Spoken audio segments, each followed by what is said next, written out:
How's it going, everyone? Welcome back to another video. Sorry about my voice. I believe I've come down with the dreaded C word. We can't say it on YouTube, obviously, for obvious reasons. Otherwise, it's instant demonetization. But I'm guessing you know what it is. It's pretty much like the flu. But, sorry. I'm going to try to get this video out as quick as possible because at the end of the day, as you can see, I am struggling to speak and catch my breath. So, without further ado, we have news. It is not from the CMA, of course. It is from the class action lawsuit. You know, the one that basically was stricken down multiple times and was pretty much told to go away like an annoying gnat that they were.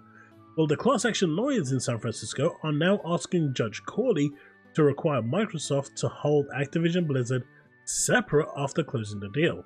Now, this is in itself a good thing because they're basically confirming that the deal is pretty much done and it is going to close.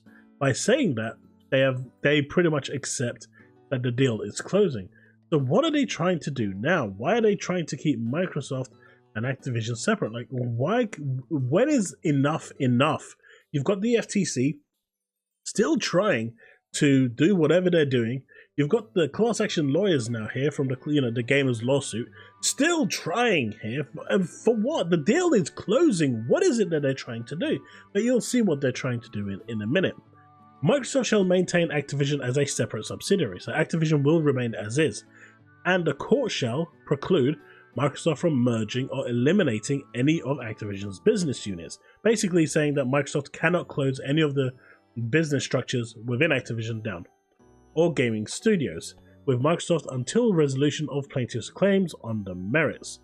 So to be clear, this has no potential to delay the closing of the deal.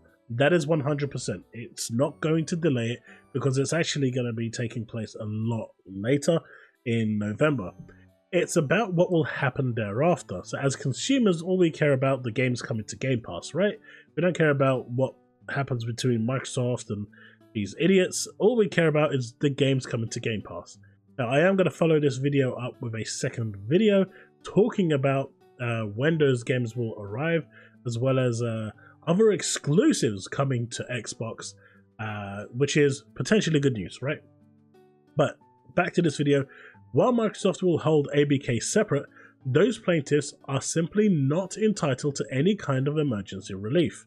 So they can't, they were denied a preliminary injunction already after the FTC got denied. These people tried it, they were rejected against the merger, and now they're seeking a different type of injunction relief. The motion shows that those plaintiffs are also expecting the deal to close shortly now, which is always a good sign. They finally accepted it. So what is it that they're trying to do then? If they can see that the deal is closing, they can't stop it. What is it they're trying to do?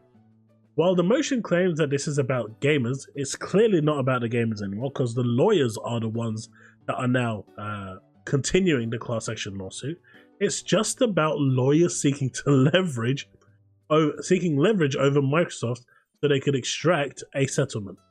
That is it. They've basically realized that they've been going down this train trying to big up the good fight with these gamers with their lawsuit, and then Sony stepping in with their lawyers providing expert legal advice, and then they hightailed out when they realized it was a fool's errand to continue doing this.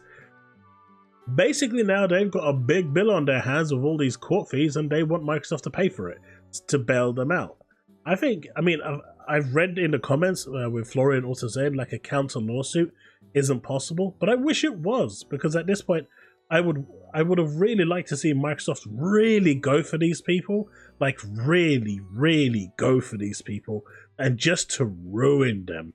Yeah, I'm a vindictive person. I really am. If you come at me in that way, like with that much venom, I would like to come back at you if I have the opportunity. And it's a shame that Microsoft doesn't have the opportunity here. They really don't. The same class action lawyers were denied discovery of Microsoft's communications with me. So they're going to get denied anyway. This is going to fall through. It's not really going to go anywhere. It's just wasting their time. And the lawyer, they're just going to add more bills to themselves. It's stupid.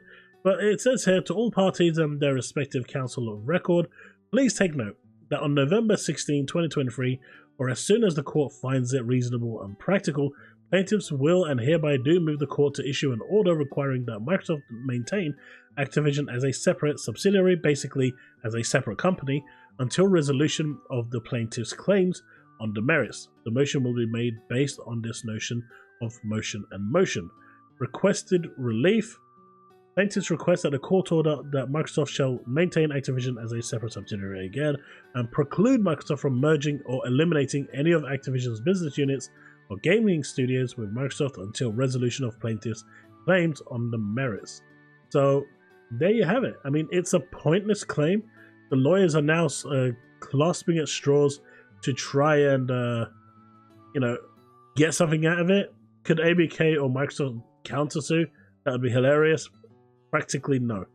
I mean, I wish they could, right? I really wish they could. A lot of people are thinking that this is some form of CMA ploy. It really isn't. The CMA is going to approve, and they're going to approve it this week, more than likely. But this is just, the lawyers trying a last hurrah to try and leverage some form of settlement, out of court settlement from Microsoft. They're basically saying, look, we're now stopping you from doing this, stopping your plans. But if you want to make that stuff happen, all you need to do is give us a blank check or a check that covers these costs, and we'll forget this ever happened. We'll tell the court that this is all fine and we don't need it anymore. In my opinion, I'm happy to wait until November, December for these games to come along. And as we'll see in the next video, some of these games are being pushed to the next year due to legal reasons anyway. So Microsoft, take your time. Don't cave in. Just literally go there, win the case, have their court trial thrown out, and let them pay even more charges. If that ruins their business, so be it. They are the ones that came at you. It's time you to, stop playing Mr. Nice Guy and take off those gloves and show them, that enough's enough. Because it really is. Enough is enough. You've got the FTC prancing about trying to do stuff even though they're going to fail again. You've now got the class action lawyers prancing about showing that what they're doing, and they're just going to do it again. There is no stopping these people. Literally, there is no stopping them. They will not stop. So at the end of the day, if Microsoft has to basically take the gloves off and just go at them, I think they absolutely should. It's just getting stupid now. The deal's closing and they're still trying. Like, they know that the deal is closing and they're still trying. Like, why? How messed up in their head can you be at this point? But it's clear that they've got a lot of legal fees, I'm guessing, and they are trying. I mean, that's my assumption. It could be something completely different. But they are trying to leverage Microsoft to basically get an out-of-court settlement, in my opinion. And that only means money. Because I'm guessing that if they have to pay all the court fees that the gamers' lawsuit has actually gone to them with, and I'm guessing it was a no-win, no-fee, well, they've got a shit ton of debts that they have to pay now that the gamers don't have to pay for anything. It's all down to the lawyers. And now they're turning around to Microsoft and saying, please, sir, could I have some more? Just a couple of dollars more, please, sir, is what they're basically saying. But that's it, folks. That's the video. Hope you've enjoyed it. The next one will follow up around 11 PM my time, so probably in about 7-8 hours from now. So hopefully you'll enjoy that too. But it is going to cover some ABK, well, Activision Blizzard news in terms of games coming, exclusives for Xbox that Persuado turned out to be exclusives, weren't planned but are now going to be, just like the timed exclusive that PlayStation fanboys were claiming with Baldur's Gate 3, and a bit of other news as well. So that's it. Thanks so much for watching. I'll see you in the next one. Remain legend.